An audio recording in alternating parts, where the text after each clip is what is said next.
उत्तराखंड के सीएम पुष्कर सिंह धामी ने नामांकन पत्र दाखिल किया है। सीएम ने चंपावत उपचुनाव के लिए नामांकन पत्र भरा है।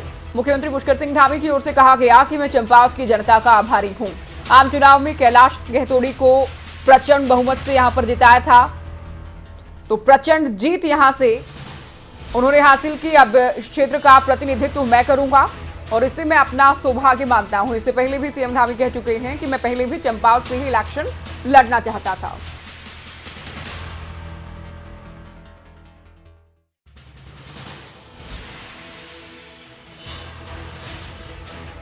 तो ये पहला मौका है जबकि चंपावत सीट पर उपचुनाव होने वाला है। आपको बता दें कि 31 मई को वोटिंग होगी, 3 जून को मतगणना और चुनाव परिणाम सबके सामने होगा। कांग्रेस की ओर से बात करें तो पहला ये मौका है जब महिला उम्मीदवार को मैदान में उतारा गया है। तो सीएम धामी को चूंकि आप जानते हैं कि खटीमा सीट से हारी थे पुष्कर सिंह धामी, लेकिन इनकी अगुवाई में चुनाव लड़ा गया और पार्टी हाईकमान ने इन पर एक बार फिर से भरोसा करते हुए सीएम इन्हें बनाया। तो 6 महीने के अंदर अंदर जाहिर है कि इन्हें विधानसभा पहुंचना है, सदस्यता हासिल करनी है। तो कैलाश गहतोड़ी की ओर से अपनी सीट से यानी चंपावत से इस्तीफा दिया गया, जिसके बाद निर्वाचन आयोग की ओर से ऐलान किया गया चुनाव की तारीखों का। 31 मई को चुनाव होने वाला है। सीएम जोर शोर से प्रचार में जुटे हैं। सीएम रोड शो कर रहे हैं, जनता के बीच जा रहे हैं सीएम। साथ ही इनका कहना है कि सभी देवी देवताओं के आशीर्वाद से मैं चंपावत का विकास करने को प्रतिबद्ध हूं। इससे पहले जो प्रचंड जीत दिलाई बीजेपी पार्टी को, उसके लिए आभार भी इनकी ओर से व्यक्त किया गया है। चंपावत सीट को लेकर आपको बता दें कि चंपावत खटीमा से ही लगती सीट है और हालांकि सीएम धामी के लिए काफी मजबूत दावेदारी उनकी यहां पर मानी जा रही है। और लेकिन देखना यह है कि महिला उम्मीदवार कांग्रेस से सामने आई थी गहतोड़ी, वो कितनी कड़ी टक्कर दे पाती हैं या किस तरह के समीकरण बनते हैं चुनाव आते आते। तो सीएम धामी की ओर से नामांकन पत्र दाखिल कर दिया गया है।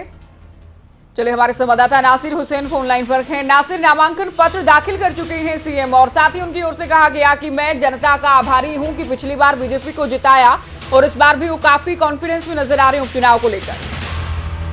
देखिए, मुख्यमंत्री पुष्कर सिंह धामी को अपना चुनाव जीतना है 6 महीने के अंदर और अब जब आचार संहिता लग गई है, चंपावत विधानसभा से वो चुनाव लड़ रहे हैं, तो ऐसे में अब उन्होंने नामांकन दाखिल कर दिया है और कहीं न कहीं बहुत आत्मविश्वास से भरे हुए हैं पुष्कर सिंह धामी। और उनका कहना है कि पूरी पार्टी और उत्तराखंड की जनता उनके साथ है और इस बार वो चुनाव भारी मतों से जीतेंगे। और जिस तरीके से लगातार तमाम लोगों का सहयोग उनको मिल रहा है और यही वजह है कि आज जब वो नामांकन करने के लिए चंपावत पहुंचे तो काफी बड़ी संख्या में लोग उनके साथ मौजूद थे। तमाम पार्टी के नेता और मंत्री के साथ साथ तमाम जो बिल्कुल नासिर, तो देखिए चंपावत से इलेक्शन फाइट कर रहे हैं। बाई इलेक्शन दरअसल ये होना है 31 मई को होगा उपचुनाव। पहला ही मौका है उत्तराखंड के गठन के बाद इस सीट को लेकर के उपचुनाव इसमें होने वाला है और सीएम खुद उपचुनाव लड़ने वाले हैं, तो मुकाबला बेहद दिलचस्प भी होने वाला है क्योंकि सीएम के लिए, भारतीय जनता पार्टी के लिए ये प्रतिष्ठा का सवाल भी अपने आप में रहेगा इस सीट को जीतना। तो जब नामांकन पत्र दाखिल करने पहुंचे तो देखिए किस तरह से तिलक लगाकर घर से निकले, पूजा अर्चना कर घर से निकले। उसके बाद कार्यकर्ताओं ने फूलमाला पहनाकर, फूल बरसाकर इनका स्वागत भी किया है। नासिर लाइव हमारे साथ जुड़े थे हमारे संवाददाता। नासिर, आप जानकारी दे रहे थे क्योंकि चंपावत को जीतना बीजेपी के लिए और खुद सीएम के लिए बेहद महत्वपूर्ण रहने वाला है, क्योंकि आपने भी इस बात का जिक्र किया कि 6 महीने के अंदर अंदर उन्हें विधानसभा जरूर पहुंचना है।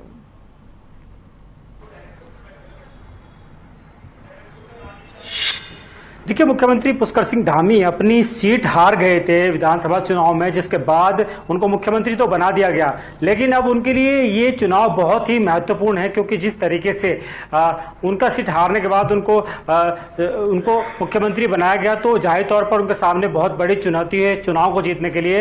इसलिए पूरी कोशिश की जा रही है। हालांकि मुख्यमंत्री पुष्कर सिंह धामी का कहना है कि अब तमाम लोगों का सहयोग उनको मिल रहा है। चंपावत विधानसभा, जहाँ जिस सीट को उन्होंने चुना है, वहाँ से भी तमाम तमाम लोगों का उनको सहयोग मिल रहा है और पूरी पार्टी के साथ साथ तमाम उत्तराखंड की जनता उनके साथ है।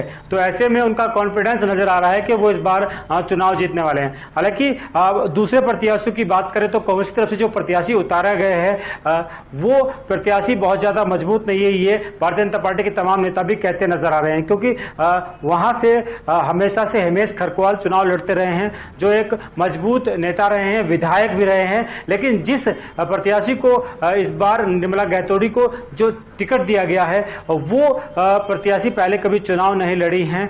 तो ऐसे में बीजेपी को अब लग रहा है कि जो चुनाव है वह उसमें जीत निश्चित है और यही वजह है कि पुष्कर सिंह धामी के चेहरे पर यह आत्मविश्वास नजर आ रहा है। बिल्कुल आसिर, बहुत शुक्रिया, अहम जानकारी आपने दी।